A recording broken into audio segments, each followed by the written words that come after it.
أشهد أن لا إله إلا الله. சோதனைகளும் காரணங்களும் என்கின்ற தலைப்பிலே மனித வாழ்க்கையிலே ஏற்படுகின்ற சோதனைகளுக்கு எது போன்ற அம்சங்கள் எல்லாம் மூல காரணமாக அமைந்திருக்கிறது, வாழ்க்கையிலே சோதனைகளை எதிர்கொள்ளக்கூடிய முஸ்லிம்கள் அந்த சோதனையை எந்த முறையில் எதிர்கொள்வது என்கின்ற அறிவுரைகளை சுருக்கமான முறையிலே நினைவுபடுத்துவதுதான் இந்த ஜும்மா உரையினுடைய நோக்கமாக இருக்கிறது. ஏனென்றால் ஏக இறைவனால் விதிக்கப்பட்டுள்ள வழிபாடுகளை நிறைவேற்றுவதன் மூலம் மறுமை நாளிலே இறைவனுடைய நெருக்கத்தை நம்மால் பெற முடியும் என்று நம்பியிருக்கக்கூடிய முஸ்லிம்கள் வாழ்நாளிலே சந்திக்கக்கூடிய சோதனைகளை எந்த முறையில் எதிர்கொள்ள வேண்டும் என்று நபிகள் நாயகம் ஸல்லல்லாஹு அலைஹி வஸல்லம் அவர்கள் நம்மவர்களுக்கு போதனை செய்தார்களோ அந்த முறையிலே அந்த சோதனைகளை எதிர்கொள்ளும் பொழுதும் அதன் மூலமும் அல்லாஹ் ஜல்ல ஷானஹு தஆலாவுடைய நெருக்கத்தை மறுமை நாளிலே நம்மால் பெற முடியும் என்ற நம்பிக்கை உடையவர்களாக முஸ்லிம் சமுதாயத்தவர்கள் வாழ்கிறார்களா என்றால் நிச்சயமாக இல்லை. அதனால்தான் வாழ்நாளிலே பலவிதமான சோதனைகளை சந்திக்கக்கூடிய நேரத்திலே முஸ்லிம் அல்லாத ஒருவர் அந்த சோதனையை எந்த விதத்திலே எதிர்கொள்வாரோ அது போன்றதொரு சூழ்நிலையைத்தான் இன்றைக்கு முஸ்லிம் சமுதாயத்திலும் கூட பரவலாக நாம் எல்லாம் பார்க்கிறோம். இஸ்லாமிய மார்க்கத்தை தழுவாதவர்கள், இஸ்லாத்தை நம்பாதவர்கள் சோதனைகளை சந்திக்கக்கூடிய நேரத்திலே புலம்புகிறார்கள் என்று சொன்னால் அந்த புலம்பலை நாம் குறை சொல்ல முடியாது. காரணம் என்ன? அவர்கள் அறிஞர்கள் என்று யாரை நினைக்கிறார்களோ அந்த ஆன்மீக மதகுருமார்களும் சரி அல்லது அவர்கள் ஏற்றுக்கொண்ட கோட்பாடுகளும் சரி சோதனைகளை சந்திக்கக்கூடிய நேரத்திலே உங்களுடைய நிலைப்பாடு எப்படி இருக்க வேண்டும் என்ற வாழ்வியல் பாடத்தை அவர்களுக்கு கற்றுத்தந்திருக்கிறார்களா என்றால் நிச்சயமாக இல்லை. அதனால் சோதனைகளை சந்திக்கக்கூடிய நேரத்தில் ஒரு இஸ்லாத்தை தழுவாத மனிதன் புலம்பினான் என்று சொன்னால், தவறான முடிவின் பக்கம் சென்றான் என்று சொன்னால் அதை நாம குறகண்ணோட்டத்தோட என்ன செய்ய முடியாது, பார்க்க முடியாது. அதே நேரம் ஒரு மனிதன் அல்லாஹ்வை நம்பி இருக்கிறான், மறுமை நாளை நம்பி இருக்கிறான். அப்படிப்பட்ட மனிதனிடத்தில் இந்த சோதனைகள் வருகின்ற பொழுது தடுமாற்றம் ஏற்பட்டது என்று சொன்னால் அதை நம்மனால ஜீரணிக்க முடியாது. காரணம் என்ன? அல்லாஹ் இருக்கிறான் என்பதற்குரிய சான்றுகளில் முக்கியமான ஒரு சான்று என்னன்னு கேட்டா, மனுஷனுக்கு சோதனைகள் வருது பாத்தீங்களா, அது கூட சான்றுதான். அல்லாஹ்வை பத்தி நம்ம சிந்திக்கிறோம், ஆனா இந்த வழியில எல்லாம் நம்ம சிந்திச்சது கிடையாது. வேற வேற வழிகளில எல்லாம் நம்ம சிந்திப்போம். இப்ப எல்லா மனிதர்களுடைய ஆசையும் என்ன? வாழ்நாள்ல எனக்கு நோய் வரணும், வாழ்நாள்ல எனக்கு வறுமை வரணும், இப்படியா நினைப்பாங்க? யாருமே அப்படி நினைக்க மாட்டாங்க. அந்த மாதிரியான திசையின் பக்கமே என்ன செய்ய மாட்டான், போக மாட்டான், முயற்சி பண்ண மாட்டான். ஆனாலும் மனிதன் நினைக்காத பல சோதனைகளை அவன் சந்திக்கிறானா இல்லையா? வியாபாரத்தில் அவன் நஷ்டத்தை எதிர்கொள்றானா இல்லையா? குடும்பத்தில் அவனுடைய மகிழ்ச்சியை இழக்கிறானா இல்லையா? அப்ப இதுல நம்மளுக்கு என்ன விளங்குது? மனுஷன் இதைத்தான் நாடுறான், இதைத்தான் ஆசைப்படுறான். ஆனாலும் அதுக்கு மாத்தமா நடக்குது. அதை நடத்துறது யாரு? நீ நடத்தல, நீ ஆசைப்படல, ஆனா உன்னுடைய விருப்பத்துக்கு மாத்தமா தான் நடக்குது. அப்ப அதுல இருந்து என்ன விளங்குது? இத வேற எவனோ ஒருத்தன் நம்ம மேல என்ன செஞ்சிருக்கிறான்? இத பாய்ச்சி விட்டுருக்கிறான். அப்ப நம்மை மீறிய ஒரு சக்தி இருக்கிறது. அப்படிங்கிறது தான் சோதனைகள் தரக்கூடிய பாடங்கள்ல முதலாவது பாடம். அந்த பாடத்தை நம்பி இருக்கக்கூடிய முஸ்லிம்கள் சோதனை வரக்கூடிய நேரத்துல வந்து புலம்பலாமா? ஈமான் உறுதியாகணும். எந்த ஒரு சோதனையா இருந்தாலும் சரி, அதன் மூலம் நம்மள்ட்ட என்ன உறுதியாகணும்? அப்ப அல்லாஹ் வந்து நம்மளை ஏதோ ஒரு வகையில சோதிக்கிறான். சோதிச்சா அந்த பரீட்சையில பாஸ் மார்க் தானே வாங்கணும். பரீட்சை ஹால்ல போனா பரீட்சை எழுத தானே வேணும். அப்ப இது பரீட்சைன்னு நம்மளுக்கு தெரியுது. பாஸ் மார்க் வாங்குறதுக்கு என்ன செய்யணும்னு சொல்லி முயற்சி பண்ணமா இல்லையா? சஹாபாக்களுடைய வாழ்க்கையில எல்லாம் நாம அதைத்தானே பார்க்கிறோம். சஹாபாக்களுடைய வாழ்க்கையில எதை பார்க்கிறோம்? இன்றைக்கு நாம எதை வறுமைன்னு சொல்றோமோ இந்த வறுமையைத்தான் சந்திச்சாங்களா? இன்னைக்கு நாம எதை கஷ்டம்னு சொல்றோமோ இந்த கஷ்டத்தை சஹாபாக்கள் சந்திச்சாங்களா? இல்ல நபிகள் நாயகம் ஸல்லல்லாஹு அலைஹி வஸல்லம் அவர்கள் இது மாதிரியான சிரமங்களை தான் அவங்க அனுபவிச்சாங்களா? இல்லையில. கடுமையான சோதனை நீங்களா சொல்றீங்களா இல்லையா? சஹாபாக்கள்ல ஒரு 10 சஹாபியினுடைய பேரை குறிப்பிட்டு இந்த சஹாபி எல்லாம் தற்கொலை பண்ணிக்கிட்டார். ஏன்னா வாழ்க்கையில சோதனை அவருக்கு தாங்க முடியல. இந்த சஹாபி எல்லாம் வந்து அழுது புலம்பிக்கிட்டே கிடந்தார். ஏன்னா அவர்களுக்கு வாழ்நாள்ல சோதனை ஏற்பட்டு போச்சு. அல்லது இந்த சஹாபி எல்லாம் என்ன செஞ்சாரு? பைத்தியம் முடிச்சு சுத்திக்கிட்டே இருந்தார். சொல்றோம், நம்ம தானே சொன்னோம் 1,00,000க்கும் மேற்பட்ட சஹாபாக்கள்னு சொல்றோம் இல்ல, அதுல ஒரு 10 பைத்தியத்தை காட்டு, அதுல ஒரு 15 பேர் தற்கொலை பண்ணாங்கன்னு காட்டணுமா இல்லையா? ஏன் காட்ட முடியல? அவங்க வாழ்க்கையில சோதனையே ஏற்படல அப்படி சொல்ல முடியுமா? ஏற்பட்டது, அதிகமாக ஏற்பட்டதுன்னு நாம தானே பயான் பண்றோம். ஏன் அவங்க தப்பான முடிவுக்கு போல? பாயிண்ட கரெக்டா விளங்கி வச்சிருந்தாங்க. மனிதன் சொன்னா சோதனை வரும். குடும்பத்துல சோதனையா? இந்த ரூட்ல சிந்தி. வியாபாரத்துல சோதனையா? இந்த ரூட்ல சிந்தி. தீர்வு கிடைக்கணும். தீர்வு இல்லாதவங்க பைத்தியமா நாடுவான். இஸ்லாமிய மார்க்கத்துல எதுக்கு தீர்வு இல்லை, எதுக்கு வழிகாட்டுதல் இல்லை, எல்லாத்துக்கும் இருக்கும் போது நான் ஏன் அழுது புலம்பிட்டு உட்காரணும்? இதான மூல காரணம். ஏன் நபிகள் நாயகம் ஸல்லல்லாஹு அலைஹி வஸல்லம் அவர்களுடைய மனைவியர்களுடைய வரலாறுல கூட நம்ம அதைத்தானே பார்க்கிறோம்.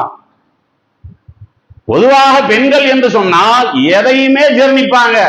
ஆனால் வீட்டு வசதிகளை, அந்த குறைபாட்டை அவர்கள் ஜீர்ணிப்பார்களா? ஜீர்ணிக்க மாட்டாங்கல்ல. பெருமானார் ஸல்லல்லாஹு அலைஹி வஸல்லம் அவர்கள் செய்த பிரார்த்தனைகளில் முக்கியமான பிரார்த்தனை என்ன?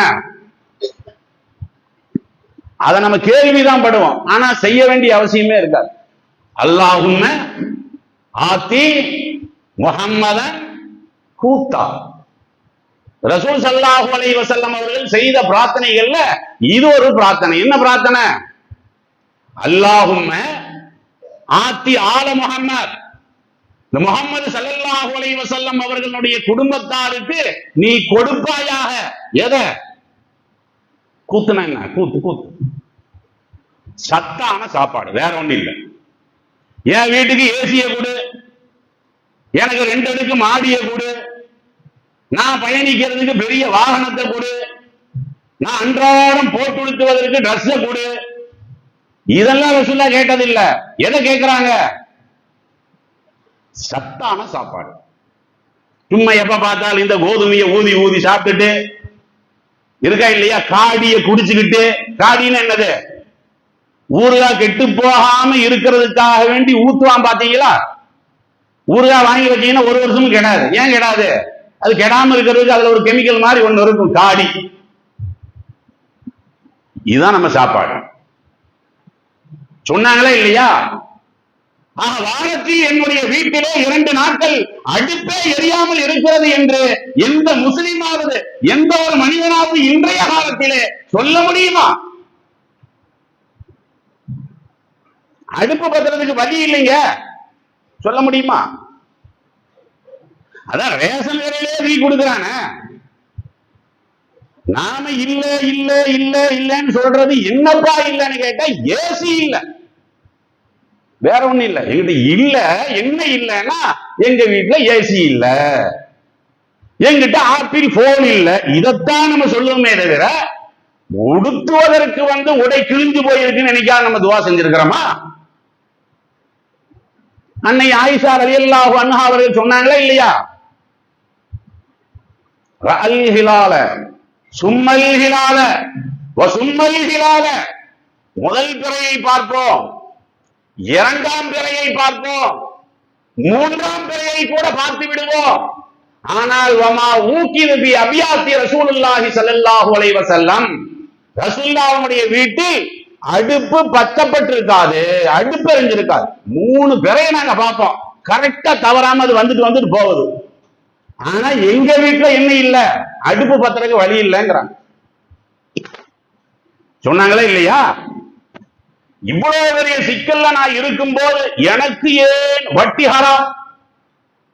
மக்காவில எல்லாம் வட்டிகாரம் தான் உட்கார்ந்து இருக்கிறான். நான் 4 பேருக்கு போய் வட்டியை வாங்குறேன். அவரு கொடுக்க வர்றாரு, வாரம் நான் கட்டுறேன், 10 ரூபாய் கட்டுறேன், எனக்கு வட்டியை கொடுங்க. எந்த சாதி பெண்மணியாவது புலம்பினார்களா? ஏன் புலம்பல? இன்றைக்கு இந்த வசதி வாய்ப்புகளை காரணமாக வைத்த கணவன் மனைவிக்கு மத்தியில் இருக்கக்கூடிய நல்லுறவு கெட்டு போகுதா இல்லையா? விவாகரத்து வாங்குறாங்களா இல்லையா? நம்மளுடைய நிலைமை இதுங்க. ஆக சஹாபாக்களுடைய வாழ்க்கையை பார்த்தீங்கன்னா ஒரு விதத்துல பார்த்தா அவர்களுடைய வரலாறு படிக்கிற நேரத்தில் ஒரு 150 பேர்த்தினுடைய லிஸ்டாவது தற்கொலைக்கு கொடுக்கணும் அல்லது பைத்தியத்துக்கு கொடுக்கணும். இது மாதிரி ஒரு சம்பவம் ஏற்படும். காலித் இப்னு வலீத் ரலியல்லாஹு அன்ஹு அவர்கள் என்ன சொல்றாங்க பாருங்க.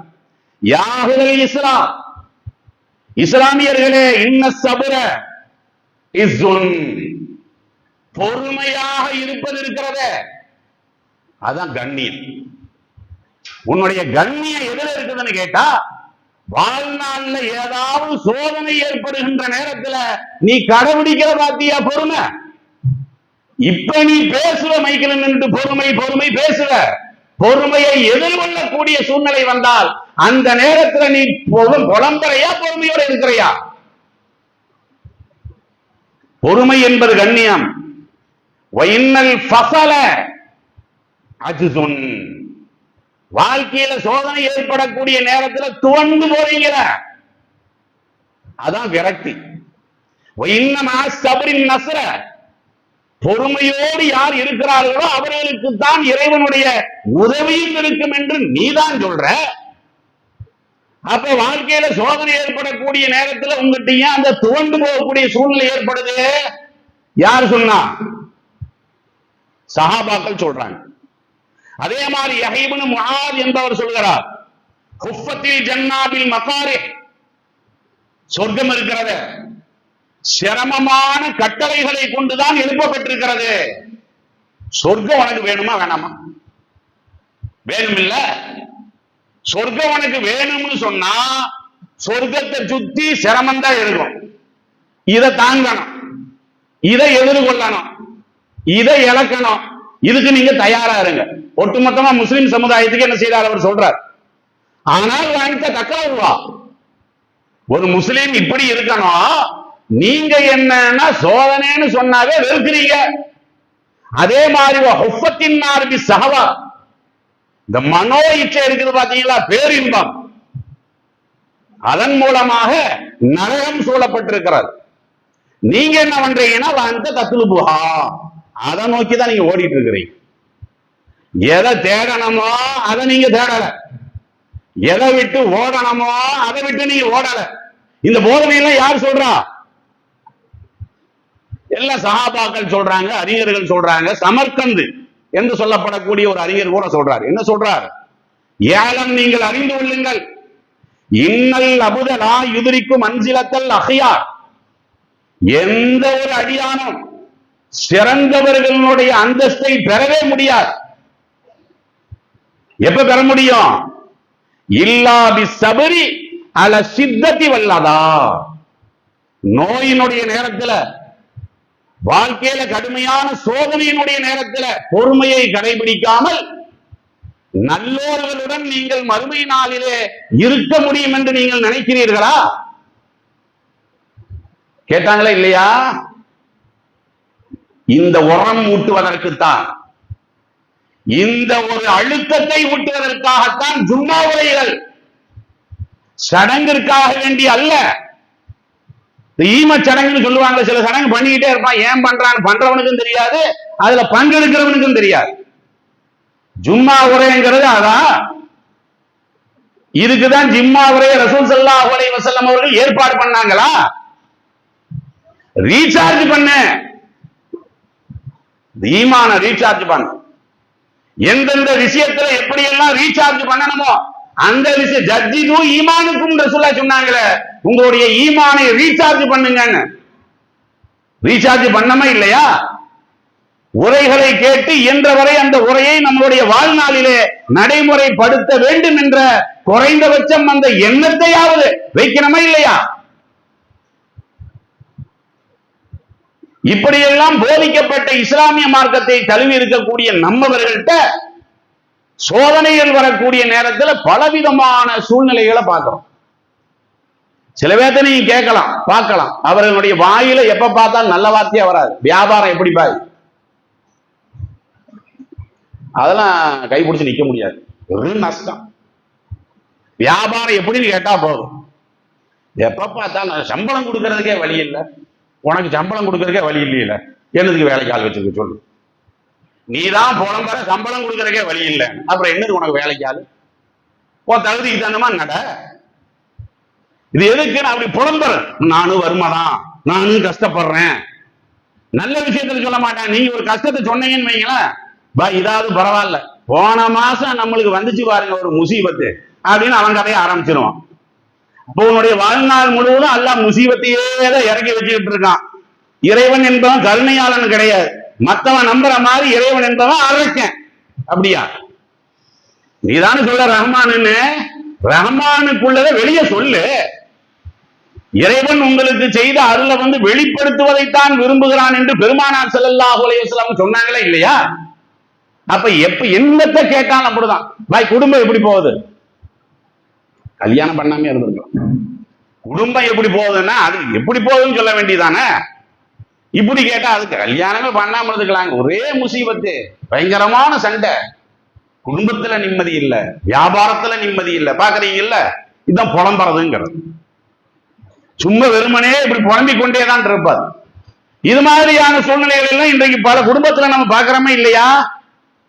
அதே மாதிரி என்ன, சில பேர்த்த பாத்தீங்கன்னா சிரிக்கவே மாட்டான், எப்ப பார்த்தாலும் என்ன செய்வானா அப்படி ஒரு சோகத்தோடையே தான் போறோம். முஸ்லீம் ஒரு கலகலப்பு வேணுமா இல்லையா?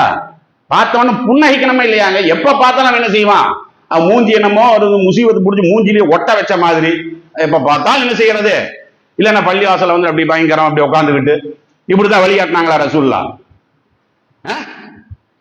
இப்படிதான் வழிகாட்டினாங்களாங்கிற.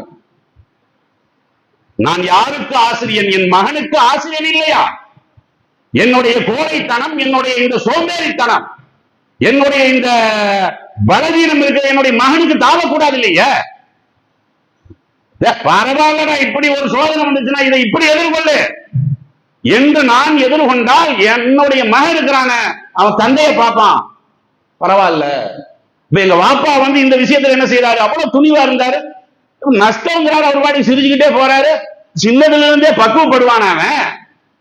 இது ஒண்ணு இல்ல, கணவன் தான் புலம்புறான்னு சொன்னா மனைவியும் சேர்ந்து என்ன செய்யறது? நீ என்னத்தை தொட்டு என்ன உருப்பிட்டு இருக்கு முதல்ல சொல்லு. நீ எதுலயாவது கைய வச்சு உருப்பிட்டு இருக்கா? போன மாசம் அதை பண்ண, அதை தொலைச்ச. முந்தின மாசம் மாமனார் வீட்டுல இருந்து 2 லட்சம் ரூபாய் வாங்கி கொடுத்தேன், அதை கொண்டு போய் எங்கேயோ தொலைச்சிட்டு போனேன். நீ கை வைக்கிறதுல எங்க உருப்பட்டு இருக்கும் போது அதை சொல்லு. குடும்பமே எப்படி இருக்கு? குடும்பமே இஸ்லாமிய குடும்பமா இருக்குன்னு நம்ம சொல்றோம். இங்க குடும்பமே எப்படி இருக்குது? எல்லாம் புலம்புறது, எல்லாம் அழுகிறதும் பாக்குறமே இல்லையா? நபிகள் நாயகம் ஸல்லல்லாஹு அலைஹி வஸல்லம் அவர்கள் மன வலிமையை எந்த அளவுக்கு கூட்டினாங்க? உன்னுடைய கணவன் இறந்து விட்டால் கூட 3 நாளைக்கு மேல சோகத்துல உட்கார்ந்துடக்கூடாது. அதிகபட்சமா மனைவிக்கு கூட அந்த சோகத்தை எந்த அளவு வெளிப்படுத்தலாம்? 3 நாள் தான். கணவன் போயிட்டாருன்னு வருஷ கணக்கா அப்படி உட்கார்ந்து இருந்த நீ மூமின் கிடையாது. நீ அந்த சோதனையை சரியான முறையில் என்ன செய்யல, எதிர்கொள்ளவில்லை என்று பெருமானார் ஸல்லல்லாஹு அலைஹி வஸல்லம் அவர்கள் சொன்னாங்களா இல்லையா? அப்ப இதையெல்லாம் நம்ம என்ன செய்யணும்னா வாழ்க்கையில படிக்கணும். பொதுவா என்ன நினைக்கிறான்னு கேட்டா, பெரும்பாலான மனிதர்கள் என்ன நினைக்கிறாங்க? இதுக்கு அடிப்படையான காரணம் என்ன? நம்மளுக்கு தான் இவ்வளவு பெரிய சோதனை அவன் நினைக்கிறான். அவன் என்ன நினைக்கிறான்? நம்மளுக்கு தான் அல்லாஹ் பயங்கரமான சோதனையை கொடுத்திருக்கிறான். அவரெல்லாம் நம்ம அளவுக்கு கஷ்டப்படுறது இல்லைன்னு இவனா முடிவு பண்ணிக்கிறது. அவன் சொல்றது இல்லை. இவனா என்ன பண்றான்னு கேட்டா, இவர் நல்லா இருக்காருல்ல, அவரு நல்லா இருக்காருல்ல, உன் பார்வையில தான் நல்லா இருக்காரு, பார்வையில தான் நல்லா இருக்காரு, அவர்கிட்ட போய் கேட்டுப்பாரு. ஏதாவது ஒரு வகையில எல்லா மனிதனும் சோதனையை அனுபவிக்கத்தான் செய்வான். அது நம்மளுக்கு தெரியாது. ஏன்னா எல்லாருமே நம்ம மாதிரி புலம்பிட்டு உட்கார்ந்துட்டு இருக்கிறீங்கள. இப்ப நான் என்ன சோகத்தோட வந்தேன்? இன்னைக்கு காலையில் நான் கடை திறந்து தானே வந்தேன். என்ன வித்து இருக்கு இல்லைன்னு எனக்கு தான் தெரியும். அதுக்காண்டி அப்படி ஜும்மாவில் அப்படி ஒரு இது இல்லாம அப்படியே பேசிட்டு இருந்தா, ஒவ்வொரு மனிதனுக்கும் சோதனை இருக்கா இல்லையாங்க? சில பேர்த்துக்கு உடல் ரீதியான சோதனை இருக்கும், சில பேர்த்துக்கு மன ரீதியான சோதனை இருக்கும், சில பேர்த்துக்கு வியாபார ரீதியான சோதனை இருக்கும். அல்லாஹ் சொல்றான்ல, வலனபுலுவன்னகும் பிஷைஇன் மினல் ஹௌஃபி வல் ஜூஇ வனக்ஸின் மினல் அம்வாலி வல் அன்ஃபுஸி வஸ்ஸமராத். இத போய் நீ ராமசாமி கிட்ட சொல்றதுக்கா நான் உனக்கு குர்ஆனை கொடுத்திருக்கேன்? நீ அதுக்கே நம்பி இருக்க? நீ எல்லா மனுஷனையும் ஏதோ ஒரு வகையில சோதிப்பேன் அப்படின்னு சொல்லி அல்லாஹ் ஜல்ல ஷானஹு தஆலா இது 2வது அத்தியாயத்தினுடைய 155வது வசனம். அதே மாதிரி 21:35 சொல்றான், குல்லு நஃப்ஸின் தாயிகத்தில் மௌத். எந்த ஒரு ஆன்மாவும் மரணத்தை சுவைத்தே தீரும். அதே நேரம் நபுலுவக்கும் பிஷர்ரி வல் கைரி ஃபித்னா. எந்த ஒரு ஆன்மாவுக்கும் நல்லதை கொண்டு நான் சோதிப்பேன், அதே மாதிரி கெடுதலை கொண்டும் சோதிப்பேன். அதாவது பணம் இருக்கு பாத்தீங்களா, பணத்தை நீங்க பரக்கத்துன்னு நினைக்கிறீங்க, பரக்கத்தான். பணங்கிறது அந்த பணத்தை கொடுத்து நான் சோதிப்பேன், பணத்தை எடுத்தும் சோதிப்பேன். சில பேருக்கு பணமே சோதனையா இருக்கு. பாக்குறீங்க நிறைய பேர்த்த, அவன் பாட்டுக்கு லட்சக்கணக்கில் கோடிக்கணக்கில் சொத்து வச்சிருப்பான். அண்ணன் தம்பிக்கு மத்தியில சண்டை, இது எனக்கு தான் இவ்வளவு, இவனுக்கு தான் இவ்வளவு. நாம என்ன நினைக்கிறோம், லட்ச லட்சமா இருந்தா மகிழ்ச்சி வரும்னு. கோர்ட்ல கேஸ் போடுறது யாரு? இந்த சொத்து ரீதியாக கோர்ட்ல கேஸ் போடுறது யாரு? அவன் வீட்டுல நிம்மதியா தூங்குவானா அவன்? அதனால இது மாதிரியான அம்சங்களை எல்லாம் என்ன செய்யணும், நம்ம வாழ்நாளில் நாம் சிந்தித்து அந்த அடிப்படையில் நம்மளுடைய வாழ்க்கையை நாம் மாற்றிக்கொண்டால் எந்த சோதனை என்ன செய்யாது, நம்மளுடைய ஈமானை சிதைக்காது.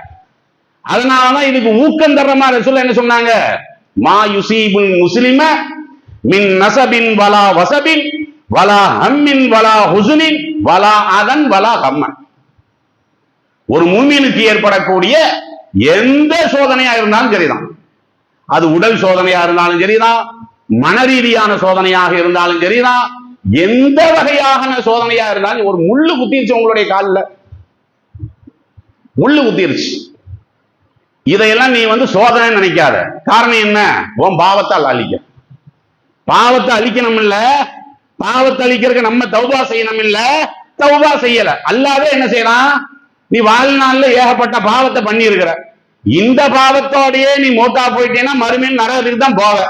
நான் வேற என்ன ரஹ்மான் வேற அறிமுகப்படுத்திட்டேன். அதனால என்ன பண்றேன், நீ செய்த இந்த பாவத்திற்கா இந்த சோதனை. என்ன பாவம் நம்மளுக்கு குறிப்பிட்டு சொல்ல முடியாது. ஆனால் இந்த சோதனைகளின் மூலமும் அல்லாஹ் பாவத்தை அழிக்கிறான்னு சொல்றானா இல்லையா? இதையெல்லாம் யோசிச்சு பாருங்க. அப்ப சோதனைகளை எப்படி சிந்திக்கணுமோ அந்த முறையை சிந்திக்கணுமா இல்லையா? இன்னும் சில பேர் என்ன, நான் 5 நேரம் தொழுகிறேன், தவறாம நோன்பு வச்சுக்கிட்டே இருக்கு. ஆனா என்ன பாருங்க, இந்த அவனை பாருங்க, பள்ளியின் பக்கத்திலே வரமாட்டான். ஒரு நாள் அவன்கிட்ட இஸ்லாமிய பேச்சே இருக்காது, ஆனா அவன் நிம்மதியா இருக்கான். ஆனா நம்மளுடைய வாழ்க்கையில என்ன, எல்லாமே எங்கிட்ட இருக்குது, ஆனா இந்த சொந்தனை அந்த சோதனை சொல்றோமா இல்லையா? ஒரு விஷயத்தை நல்லா புரிந்து கொள்ளணும். சோதனை என்று சொன்ன உடனே அல்லாஹ் மேல பழிய போட்டு மாத்திரம் போயிட்டு இருக்க கூடாது. அல்லாஹ் வந்து அடிப்படை காரணம், அது வேற. ஆனா இந்த சோதனைக்கு என்ன பின்னணி நம்ம விளங்கணுமா இல்லையா? நாம கூட காரணமா தான் இருப்போம். பெருமானார் ஸல்லல்லாஹு அலைஹி வஸல்லம் சொன்னாங்களே இல்லையா, இத்தகி தாவத்தல் மظلوم, பாதிக்கப்பட்டவனுடைய பிரார்த்தனை இருக்கிறதே அதற்கு நீங்கள் அஞ்சிக் கொள்ளுங்கள். பெருமானார் ஸல்லல்லாஹு அலைஹி வஸல்லம் அவர்கள் சொல்றாங்க, பாதிக்கப்பட்டவனுடைய பிரார்த்தனைக்கு நீங்க அஞ்சிக்கீங்க. ஏனா இன்ன லைஸ பைனஹா வ பைனல்லாஹி ஹிஜாப், அல்லாஹ்வுக்கும் அவனுக்கும் இடையிலே எந்த விதமான தடையும் இல்லை. உன்னால ஒருத்தனுக்கு பாதிப்பு ஏற்பட்டு போச்சா, உனக்கு எதிராக அவன் வந்து சாபத்தை கேட்டுட்டானா பலிக்கும், உலக வாழ்க்கையில் உனக்கு பலிக்கும். இப்படி யோசிங்க. என்னடா நம்மளுக்கு எப்ப பார்த்தாலும் என் நோய் வந்துட்டே இருக்கு, இந்த மாத்திரையை வாங்கி தின்னாலும் நோய் போகல, அந்த மருத்துவரை பார்த்தாலும் நோய் போகல. என்ன காரணம்? நாம யாருக்காவது வேதனை கொடுத்திருக்கிறோமா? இப்படி எல்லாம் நம்ம யோசிக்கணுமே இல்லையா? நம்மளால பாதிக்கப்பட்டவன் இருப்பானா இல்லையாங்க? மன ரீதியாக பாதிக்கப்பட்டவர்கள். அன்றைக்கு சஹாபாக்கள் மத்தியில வந்து ஒற்றுமை இருந்துச்சுன்னு சொல்றமே இல்லையா? இன்றைக்கு பள்ளிவாசலிலே நம்பரிலே ஒற்றுமை இருக்கிறதே தவிர உள்ளத்திலே பிணைப்பு இருக்கிறதா? இவன் எந்த ஜமாத்துக்காரங்க இந்த வாரம் இங்க வந்து உட்கார்ந்து இருக்கிறான்? இந்த அளவுக்கு நம்மளுடைய உள்ளங்கள் பிசைந்து போய் இருக்கிறத குப்பை, ஈமானுங்கிற பேர்ல குப்பையை தூக்கி சுமந்து வச்சிருக்கிறோம் நம்ம. அப்ப நம்ம எந்த ஒரு சோதனையா இருந்தாலும் நாம ஏதாவது யாருக்காவது பண்ணியிருக்கிறோமா? குடும்பத்துக்கு யாராவது தொல்லை பண்ணியிருக்கிறோமா? அல்ல நண்பனுக்கு ஏதாவது தொல்லை பண்ணியிருக்கிறோமா? ரசூலுல்லாஹ் கூட சொல்றாங்களே இல்லையா? எந்த அளவுக்கு சொல்றாங்க? வயின்கான காஃபிரன் லைஸ தூனஹா ஹிஜாப், பாதிக்கப்பட்டான் அல்லாஹ்விட்ட துஆ செய்யறான், அவன் காஃபிரா இருந்தா கூட அல்லாஹ் ஏத்துக்குவான். நம்மனால அவன் ஏமாத்தப்பட்டுட்டான், முஸ்லீம் அல்லாஹ் இருந்தான். இறைவா இவனை நாசமாக்குன்னா அந்த சாபம் நம்மளுக்கு பழி. இறைவா இவனுடைய பொண்டாட்டிக்கு என்னதையா ஒரு முசீபத்தை கூட நம்ம கையேந்தனான்னு வைங்கள குடுத்துருவான். இன்றைக்கு உலகத்தில் அப்படி எப்படிப்பட்ட வரலாறுகளையும் நம்ம பார்க்கத்தானே செய்யறோம். கண்ணு மூடாக நம்ம பார்த்துக்கிட்டு இருக்கிறோமே, அவன் கொடுத்த சாபம் இவன் கொடுத்த சாபம். குடும்பத்திலேயே ஒரு நல்லிணக்கம் இல்லையே, எப்ப பார்த்தாலும் மாமியாவுக்கு நோய் வந்துகிட்டே இருக்குது. காரணம் என்ன? மருமக கொடுத்த சாபமா இருக்கும். ஏன்னா மருமகள்கிட்ட மாமியாக்கள் மாமியாமல் நடக்கிறது இல்லையில, மாமியாட்ட மருமகள் வந்து மருமகள் மாதிரி நடக்கிறது இல்லை. உலகத்தை நம்ம அப்படித்தானே பார்க்கிறோம். அப்ப இந்த கிளவி எப்படா செத்து போவா இப்படி எதிர்பார்க்காத மருமகள் இன்றைக்கு கம்மியா இருக்கிறாங்களா அதிகமா இருக்கிறாங்களா? எல்லாம் ஓரளவுக்கு தாங்க பொறுப்பாங்க. அல்லாட்ட கையேந்துவாங்களா இல்லையா? உன்னை நம்பிதானே அவன் கடன் கொடுத்தான். வாங்கினீங்களா? 5000 ரூபாய் வாங்கினியா இல்லையா? இந்த தேதியில திருப்பி கொடுப்பேன் நீ சொன்னியா இல்லையா? அதை நம்பிதானே கொடுத்தான். திருப்பி கொடுத்தியா? நீ 4 தடவை வந்தான். அவனுடைய பலவீனத்தால உன்ட்ட வந்து அவன் அந்த கடனை திருப்பி வாங்க முடியல. சும்மா போவானா? உனக்கு சாபம் போட்டு போயிருப்பானா? இந்த நாயெல்லாம் உருப்படுவானா? இவன் எப்படா தொலைவான்? இறைவா இவனுடைய வியாபாரத்தை படுக்க வச்சிருன்னு சொல்லி அவன் பிரார்த்தனை பண்ணானா இந்த சோதனை ஒன்னாலையா என்னாலையா? அப்ப சோதனை என்று சொன்ன உடனே நாம என்ன நினைக்கிறோம்? எல்லாம் அல்லாஹ் கொடுக்கிறதா. அதுக்கு காரணம் யார்? நம்மளுடைய செயல்பாடுகள் தானே.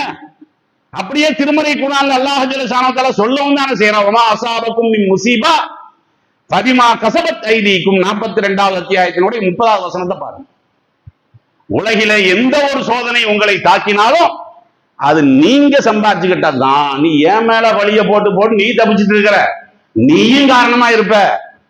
ஏதாவது ஒரு வகையில் நீ காரணமா இருப்பியா இல்லையா? அதனாலதான் மனித உறவுகளை பத்தி ரசூல் ஸல்லல்லாஹு அலைஹி வஸல்லம் அவர்கள் போதனை செய்ததற்கு அடிப்படையான காரணம் என்ன? நான் ஒண்ணுமே செய்யல, ஆனா என் குடும்பத்துக்கு இவ்வளவு பெரிய இழிவு வந்துருச்சு. நீ இழிவுபடுத்தி இருப்ப. யாரையாவது இந்த உலகத்தில் இழிவுபடுத்தி இருப்ப. ரசூலுல்லாஹ் சொல்றாங்க பாருங்க, யா மாஸர மன்னாமன பிலிசானிஹி, வாயால் ஈமான் கொண்டவர்களே, வலம் யதுகுலில் ஈமான கல்பஹு, உள்ளத்தில் ஈமானை சரியான முறையிலே பதிக்காதவர்களே, லா தக்தாபுல் முஸ்லிமீன், முஸ்லிம்களை குறை சொல்லிக் கொண்டே திரியாதீர்கள். ரசூலுல்லாஹ் சொல்றது. வலா தத்தபிஉ அவ்ராத்திஹிம், பிறர்களுடைய மானத்தை பின்பற்றியே செல்ல வேண்டாம். இவர் என்ன செய்யறார்? அவருக்கு என்ன தொடர்பு? சமூக வலைதளம் பாக்குறீங்களா இல்லையா? சமூக வலைதளத்துல என்னத்தை நம்ம பார்க்கிறோம்? இவருக்கு இந்த ஆளோட தொடர்பு, அவருக்கு அந்த ஆளோட தொடர்பு. உனக்கு முசீபத்து இருக்குல்ல, வாழ்நாள்ல முசீபத்து இருக்குல்ல, நீதான் காரணம்.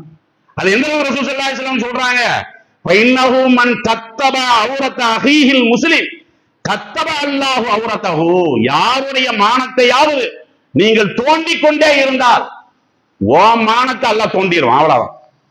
அவனுடைய இயலாமையில சும்மா போயிட்டு இருக்க, அவன் பொறுமையோட போயிட்டு இருக்காங்கிற காரணத்தினால சும்மா தோண்டிட்டு இருந்த ஓ மானத்தை தோண்டிடுவான். வமன் கத்தப அல்லாஹு அவ்ரதஹு யஃப்லஹு, அல்லாஹ் தோண்ட ஆரம்பிச்சான்னா கிளீனா எல்லாத்துக்கும் தெரியற மாதிரி தோண்டிடுவான். இவன் இப்படிப்பட்ட ஆளுதான்னு படம் போட்டே காட்டிடுவான். இது யார் சொன்னா? ரசூல் ஸல்லல்லாஹு அலைஹி வஸல்லம் அவர்கள் சொன்னாங்களா இல்லையா? எந்த சந்தர்ப்பத்தில் சொன்னாங்க? காபத்துல்லால ஒரு ஆள் நிக்கிறார், அந்த ஆள்கிட்ட சொன்ன போதனை தான் இது. அதை சொல்லிட்டு சொல்றாங்க, வலௌஃபி ஜௌஃபி பைத்திஹி, இந்த காபாவுக்குள்ள போய் நீ நின்னாலும் சரிதான். காபாங்கிறது கண்ணியமான இடம் தானே. நீ பிறனுடைய மானத்தை அபகரிச்சு கேவலமா பேசிட்டு ஏதோ பள்ளிவாசல்ல போய் நின்றுட்டீங்கன்னா அல்லாஹ் புரி வச்சிருவான். அடுத்தவர்களுடைய மானத்துல கைய வச்ச நீ இழிவடைந்தே தீர்வாய். பெருமானார் ஸல்லல்லாஹு அலைஹி வஸல்லம் அவர் சொன்னாங்களே இல்லையா? அப்ப சோதனைகளுக்குன்னு சொல்லி பல வகைகள் இருக்குதுங்க. சோதனைகள் என்பது பல வகையானது. இந்த சோதனை எதனால, இந்த சோதனை எதனால, நம்முடைய செயல்பாடால வருதா? அதுக்கெல்லாம் மேல பழி போடக்கூடாது. முறப்பிரகாரம் குடும்பத்தார்கள் பார்த்து முறப்பிரகாரம் திருமணம் செய்யுங்கன்னு இஸ்லாம் சொல்லுதா இல்லையா? இப்ப நீயா தானே ஓடி போன, கவர்ச்சிக்கு மங்கி ஓடி போனது யாரு? நீயா தான் போன. ஒரு ஆம்பளையை நம்பி ஓடி போயிட்ட, ஒரு பொம்பளையை நம்பி ஓடி போயிட்ட. அது முடியும் பிறர்கள் சொல்லக்கூடிய எந்த விதமான ஆலோசனையும் கேட்கல. காதலுங்கிற பேர்ல ஓடி போறாங்கல்ல. நிலவரம் என்ன? முந்தானேத் பத்திரிகையில கூட பாத்தீங்களா இல்லையா? இது முன்னாடியே வந்துருச்சு. என்ன சம்பவம்? கோர்ட்டில் சொல்லப்பட்ட சம்பவம். அதாவது திருமணத்துல ஃபைல் ஆகக்கூடிய திருமணம் பெரும்பாலும் காதல் திருமணம் தான் நீதிபதியே சொல்றாருல்ல. ஏன் சொல்றாரு? நீ கற்பனை பண்ணி இருக்கிற, அது காதலிச்சு திருமணம் செய்தால், குடும்பத்தை எதிர்த்து திருமணம் செய்தால், இதெல்லாம் சும்மா திரைப்படத்துல காட்டக்கூடிய விஷயம் தான். அதெல்லாம் பெரிய விஷயமா? அது என்னமோ ஒரு லட்சியமா செய்து கொண்டு என்ன செய்யறது? இவனுடைய படிப்பை மறந்து விட்டு, குடும்பத்தினுடைய மானத்தை மறந்து விட்டு, குடும்பத்தினுடைய மரியாதையை மறந்து விட்டு என்ன செய்யறான்? ஓடி போயிடறான். ஒரு வருஷத்துல என்ன தாப்பநாட்டை அன்னைக்கு அத்தா வாப்பா நீங்க சொல்ல நான் கேட்கலையே. அப்ப இந்த முசீபத்துக்கு யாரு காரணம்? உன்னுடைய மானம் கெட்டதுக்கு யாரு காரணம்? அல்லாஹ் காரணமா நீ காரணமா? உன்னுடைய வாழ்க்கை தொலைஞ்சதுக்கு அல்லாஹ் காரணமா நீ காரணமா? இப்படி எல்லாம் பெருமானார் ஸல்லல்லாஹு அலைஹி வஸல்லம் அவர்கள் என்ன செய்யறாங்க? இது மாதிரியான விஷயங்களை எல்லாம் சிந்திக்குமாறு பெருமானார் ஸல்லல்லாஹு அலைஹி வஸல்லம் அவர்கள் அறிவுரையை சொல்வதோடு, எந்த வகைகளிலெல்லாம் ஒரு முஸ்லிமிடத்திலே சோதனைகள் வருகிறதோ அந்த சோதனைகள் ஒவ்வொன்றுக்கும் அல்லாஹ் என்ன செய்யறான்? பாவத்தையும் அளிக்கிறான், அதே நேரம் மறுமையில் அவனுக்கு சுவனத்தையும் தருகிறான் என்ற நம்பிக்கையை பெருமானார் ஸல்லல்லாஹு அலைஹி வஸல்லம் அவர்கள் அழகிய முறையிலே ஊட்டியிருக்கிறார்கள். அது மாதிரியான பாடங்களை வாழ்க்கையில் படித்து மறுமை நாளிலே வெற்றி பெறக்கூடிய நன்மக்களாக மாற முயற்சிப்போமாக.